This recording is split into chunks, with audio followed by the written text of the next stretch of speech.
what's so cool is, again, every single city, the amount of people that show up at Expo, it showcases what's happening in this discussion. People want to see it. They want to learn more. And Expo has proven out to be the best way to just kind of have that entry-level conversation of come here, test drive, try out, talk to people. But also, your reality check booth while we're here today, Kris Saunders from Extend EV, the founder and CEO. You're working on some stuff that I think most people haven't really thought of yet when it comes to owning a vehicle and when it comes to if I'm hauling or towing or trailering, how can electrification change how they've known that? General awareness is coming. I think YouTube, I think we're all familiar with YouTube. We've seen the headlines, EV tow test. They're all proving very, very capable, right? The issue that we're seeing is range anxiety. Sure, yeah. But we call towing with a trailer, or towing a trailer, we call that range drain. Because typically you're losing about 50-60% of your range, but you're also seeing that type of loss with a traditional truck. Right, yeah, you can't fight physics, right? Like if you're towing with gas or if you're towing with electricity, it's like, well, yeah, you're going to be towing more weight, you're losing range, right? Yeah. So our goal is really to increase the utility of the aspect of towing and hauling, right? By embedding batteries and EV charging into the chassis, the frame of the trailer itself.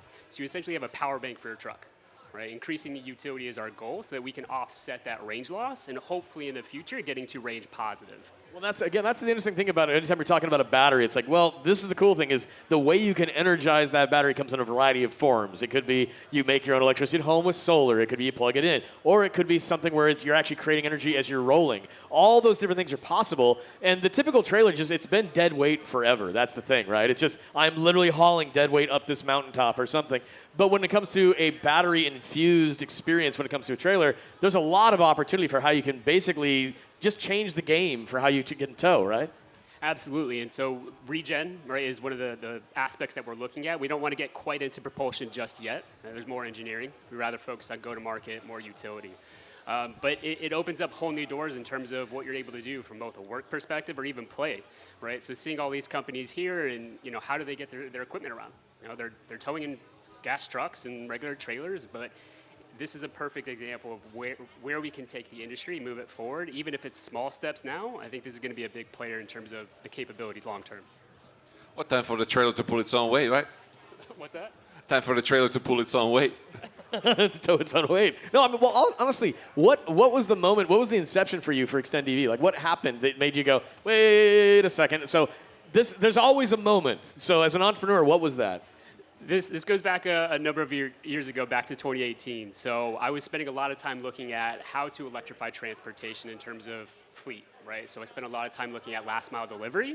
And my concept was basically turning a cutaway van into a modular pod system, what we now call hot swapping. Okay, yeah. So taking the cargo space of a utility van, right, like an Amazon van, and making a modular system so you could have batteries in each one. And so you could have the van and the cargo out for delivery, right, with pod 2 being loaded and charged at the same time. Now, this is 2018, and everyone wanted to be Tesla of pickup trucks back then. Glad to see Rivian still around. But I knew the industry wasn't there yet. So looking at long-haul transportation, another huge source of carbon emissions. And so, all right, we can use the empty space of a cargo trailer, right, to embed batteries, but we still need that live charging aspect. And so that's the technology that we're most excited about, is how do we enable live charging, range extension. And we knew the market was going to be at the consumer level, right, or the fleet level. So that's what we're focused on right now. Well, again, there's no free lunch when it comes to energy, right? It's like if you're adding weight, if you're adding batteries, it's always kind of like, okay, so what's the balancing act there? I mean, there is a balancing act there. You are adding weight, but if you're adding energy storage, again, this is something where we were talking a little bit before we started. You kind of showed the visualization of this is okay. This is what we're looking at. This is how the batteries are infused into a trailer, for example. But you have a vision for where this goes beyond just this is a trailer application. This is also for larger vehicles as well, right? Absolutely. And so focusing on just the safety elements of loading a trailer generally without batteries, right? You want everything heavier, lower center of gravity, right? You want things loaded to the front, so that's how we're going to be designing our first trailer systems, right? We can we'll start with a 60 kilowatt hour pack, which is quite sizable. We could go up to 100, even 120, depending on how big the trailer platform itself. Now, there's logistics in terms of selling trailers and manufacturing trailers, so we're looking at starting a few conversations to how to partner with other trailer companies. Okay. And so how do we be a technology provider, right, and systems integrator, right, with our new battery technology and our live charging? That's smart, because instead of just saying, hey, we're just going to do this and own it and that's all, you can take the technology and say, for all of you out there that have been doing trailering for a long time, we could be your go-to provider to make this a resource and augment your product line, right? Absolutely. Yeah. Airstream, I hope you're listening. Well, yeah, again, that's the thing is, like, you had this idea, again, starting dating back 7 years, basically, and it's really kind of evolved into where it's at now. I mean, what do you see landscape-wise that's happening? Are there companies that have been doing this type of, again, we have trailers, we just allow you to haul stuff. Do you think that this is something that is even on their radar yet? I still haven't seen it. I've been doing market research for the last 2.5 years. I still get the same light bulb moment, oh, yeah, it seems obvious when you see it that way. So really excited to see kind of the utility that's happening with, the light ships of the world or the Pebbles. I was going to say, that's the two examples I can think of from a camping perspective. And talking to the teams that are building those products, it's kind of like a sandwich of how energy works. It's like we've got solar on top, we got batteries in the middle, we got electric motors on the bottom, we've got a variety of ways that they're providing propulsion, things like that. That is a much more complex system for how they're developing it out. What you're talking about is really energy storage application in a way that is, in my opinion, just a lot more straightforward if you really think about it.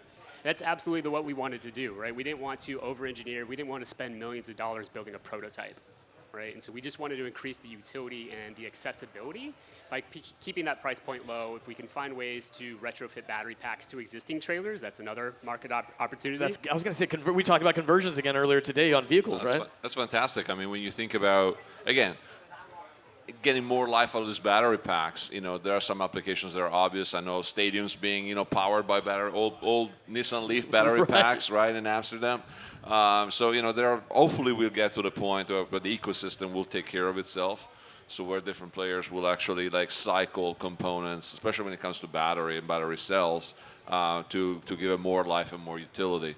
As it's easier to reuse or repurpose or convert rather than having to rebuild it. Well, and again, you're talking about the way you can approach a lot of these other companies that they just, again, they have to reimagine themselves a bit. You've already done the reimagining for them. And if you can kind of spoon feed them an opportunity to, again, augment their product line, this is going to apply to, again, new types of shoppers once. But this doesn't necessarily need to be a product that is going to be hooked up to an electric truck, for example. Arguably, you could just hook this up to any vehicle that's towing, right? Absolutely, right? So we need power everywhere, all right? How many generators, I don't know how many generators are sold every year, but you see them everywhere. Food trucks, you go camping, right? You need a gas or diesel generator, and so our goal is to be able to offset that and also be able to, if you want, have the EV charger as well. So we'll design the system accordingly. But it's bi-directional in that respect too, yeah. Exactly. So, I mean, how does the monitoring work on this? I mean, at the end of the day, you got batteries, you want to be able to have visibility into what's going on with the pack, what's going on with the system. What are you looking at for how you can develop out a way for people to kind of keep track of what's going on with, again, an Extend EV product? So we'll look at off-the-shelf technologies of how do we just, again, increase the utility and figure out where we need to start integrating our own technologies into that system to give better visibility or better planning, route options, or charging options to say, hey, if we plug into other networks and say we know that charging stations are down, but none of those are designed for pull-through. Yeah, well, that's a very good point. So you're going to have to drop your trailer, you're going to have to plug in, and so the more that we can route people if they're going on a long road trip, right? What is the best way to do so? And which stations have actually a pull-through kind of design? Should we know it's not all of them? We haven't done a great job as an industry. A lot of the light-duty applications we've done have always been back in, nose in. Obviously the Rivian Adventure Network, what they've done with a lot of their applications, they have the ability to say, okay, we're going to make sure you can pull through. Tesla's done that a lot more now that they have a truck in their lineup, making sure that those customers have the ability to pull through. It strikes me, though, as we're talking about this more, there's a minimalist application to this in a way that it's, as you said, it's not over-engineering. It makes me think of kind of like what Slate just announced with their truck, where they're like, look, this is just a truck, and it is not going to be overly thought out in the sense of okay, what other technical jargon is going on? It's look, it's got a battery readout, a speedometer, and you shift it into drive. And it's actually for a lot of folks, that's a much more approachable way to just own the product. Don't forget the phone holder. And the phone holder, so you can actually have navigation. But I'm like, God, but everybody's got a smartphone. In that same way, though, as you're describing this, if you can take what is battery technology and apply it in a way that no one else has thought of yet and make it, again, very turnkey for either A, them to leverage your technology, or if you're building out your own platforms as well and selling it to show the competitive market, it's you got to step up your game. Either you buy from us or you compete with us. That really, again, that strikes me as what you're doing, and you're not overthinking it, as you said. And that's probably my former accounting background, right? Practical. Oh, now the truth logical. comes out. Oh, here we go. Okay. So started out at PwC, worked in private equity. So just thinking about go-to-market and all the pitch deck and startup stuff, right?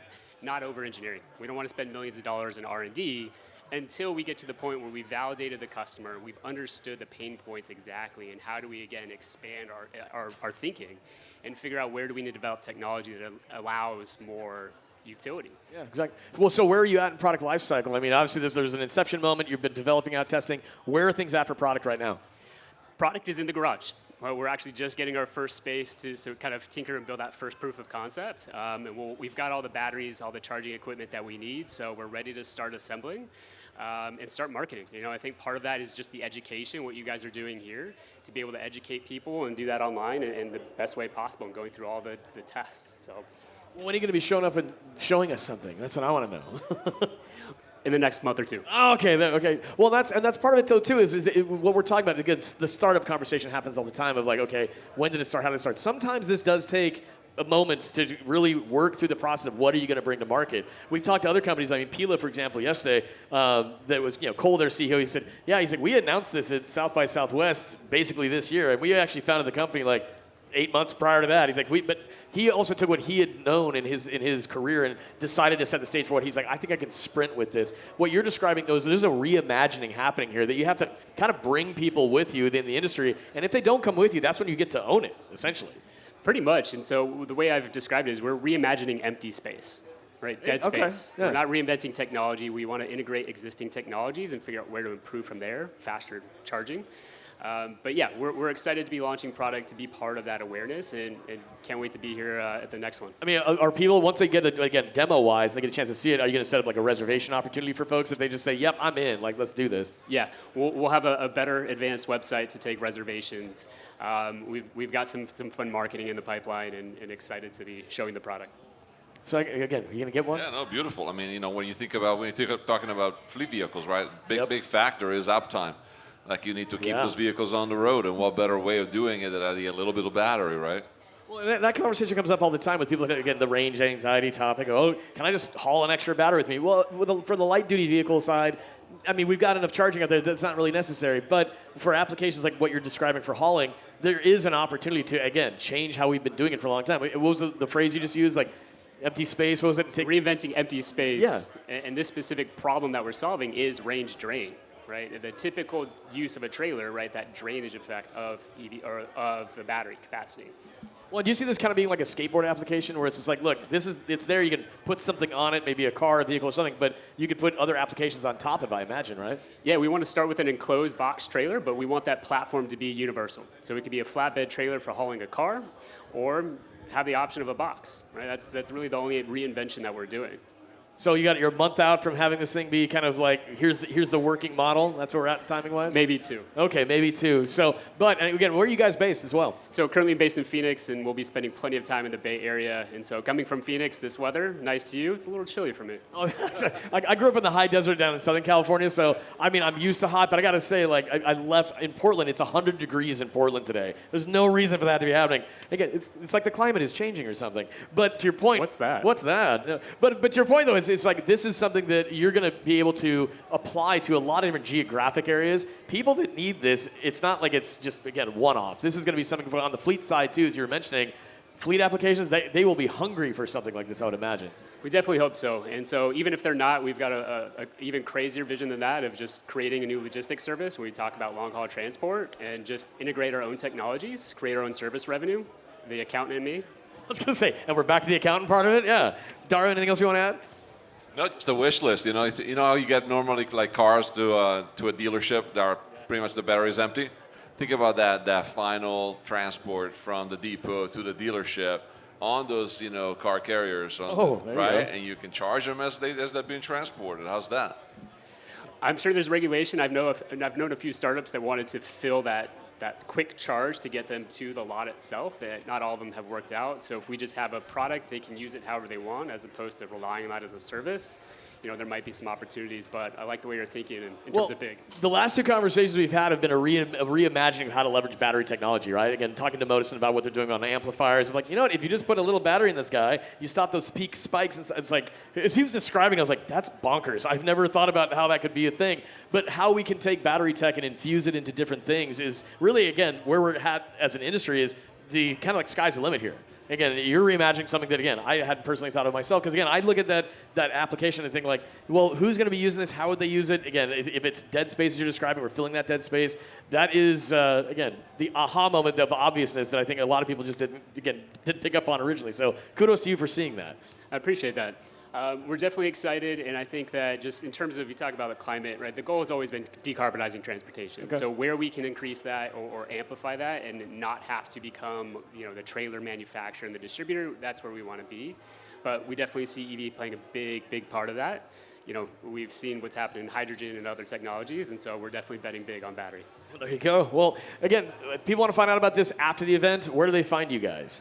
extendev.com. The website will be updated soon. And I'm on LinkedIn, Kris Saunders, and we're happy to answer any questions. That's fantastic. Well, thanks for coming by today. This is the EV Reality Check booth. It is powered by GreenCars.com. And as you're hearing this at the show, come by, rest your feet, charge your phone. We're going to have more conversations with more industry leaders that are making, again, cool products come to life. At the end of the day, I love talking to other entrepreneurs. And always, again, I love how you kind of broke it out at the end, like, well, the accountant in me when I was at PwC. I was like, oh, but hey, that's sometimes you have to add that right brain, left brain thing of, wait a minute, I can unpack this in a way that, because your experience, you saw something no one else did. Exactly, and I have to sometimes take really smart engineers and say, okay, well, I need to talk to normal people, so let me synthesize what you do, and that's, again, the right and the left. That is, what you just said there is such a fundamental part of this industry and how it'll go forward, so again, high five on that one. So we're going to be here at the EV Reality Check space doing more interviews as the day goes on. Kris Saunders from ExtendEV, thank you so much for coming by, man. Thanks for having me.